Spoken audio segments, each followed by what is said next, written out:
What if I told you the CIA once believed people could spy, using only their minds? It sounds like science fiction psychics in government offices, trained to read enemy secrets, locate missing persons, and even sketch top-secret Soviet facilities without ever leaving the room. But this isn't a movie plot. It's real. It happened. And for more than 2 decades, it was one of the strangest classified operations in U.S. history. Welcome to Project Stargate, the CIA's real-life psychic spy program.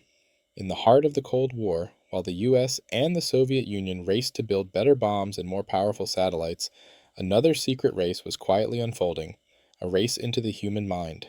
The idea? That certain individuals might possess remote viewing abilities, the power to see distant locations, hidden objects, or events through extrasensory perception, ESP, and with enough training, maybe even weaponize it. It all started in the early 1970s, when reports surfaced that the Soviets were pouring millions into paranormal research. According to a 1972 Defense Intelligence Agency memo, the USSR was experimenting with telekinesis, telepathy, and ESP not just for curiosity but for military applications. The US couldn't afford to fall behind even in something as bizarre as psychic warfare. So, American intelligence agencies, the CIA, the Army, even the DIA, launched their own programs. The most famous of them all would come to be known as Project Stargate. The program officially began at the Stanford Research Institute, SRI, in Menlo Park, California. Physicists Hal Puthoff and Russell Targ led the research, starting in 1972 with funding from the CIA. They brought in a man named Ingo Swann, a self-proclaimed psychic who claimed he could mentally view distant targets.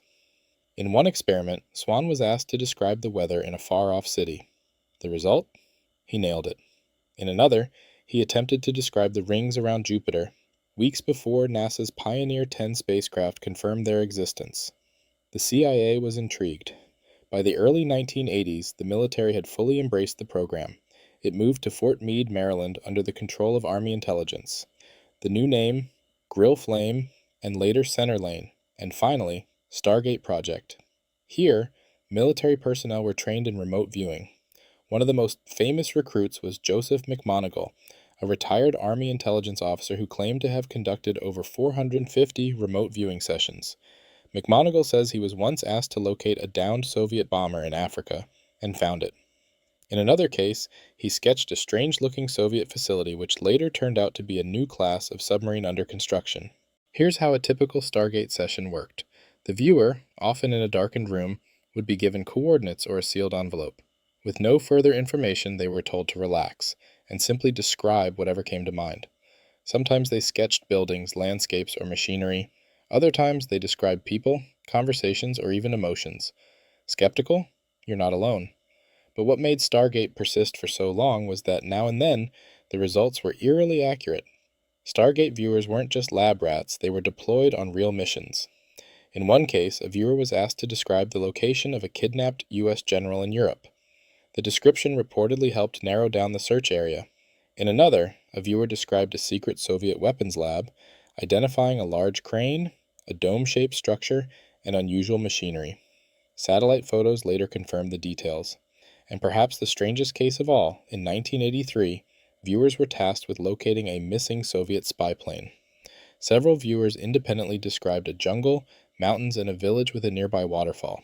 The plane was later found in exactly that kind of terrain, deep in the jungles of Africa.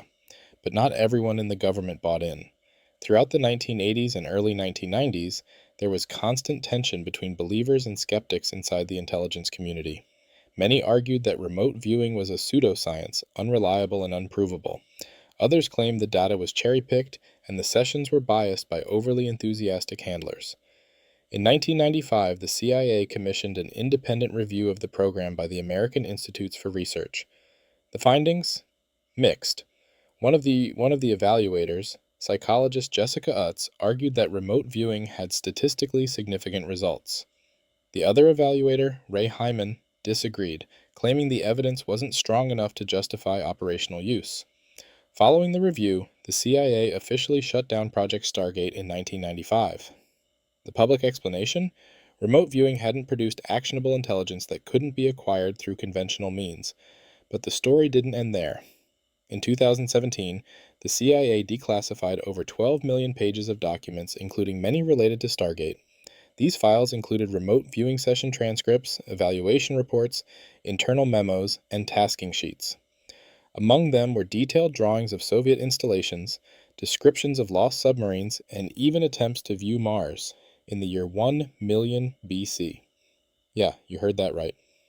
In one infamous session, Ingo Swann was asked to describe a location without knowing what it was. He began describing a vast, dusty landscape, giant pyramids, strange beings, and an atmosphere growing thin.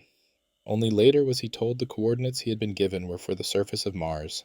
Today, Stargate is often ridiculed the butt of jokes, movies, and memes. Films like The Men Who Stare at Goats satirize the idea of psychic soldiers and mind-bending spies. But some in the intelligence community still wonder, did we pull the plug too soon? Joseph McMoneagle and other former participants insist the program had real value. They argue it was cheap compared to other intelligence gathering methods and produced results that, at the very least, warranted further research. And beyond the government, remote viewing never really went away. Civilian programs, online courses, and private training still claim to teach the techniques pioneered under Stargate. In recent years, renewed interest in fringe science within defense circles has raised fresh questions.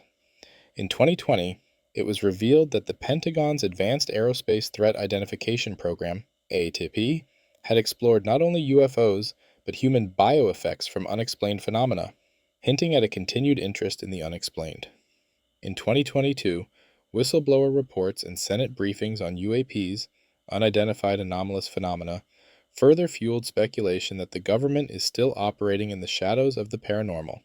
Could programs like Stargate be reborn under new names, in new offices, buried even deeper than before? We may never know. Project Stargate is a reminder of just how far the U.S. government was willing to go in the name of national security, even if it meant venturing into the realms of the supernatural. It's a story about belief versus proof, about open minds versus hard science, and about how desperation in wartime can lead to truly strange experiments. So the next time someone scoffs at the idea of psychic spies, remember, for over 20 years, Uncle Sam didn't just believe in them, he funded them. If you found this video thought-provoking, make sure to like, leave a comment with your thoughts on Stargate, and subscribe to Declassified Order for more deep dives into the strangest corners of our hidden history. Because sometimes, the truth really is stranger than fiction.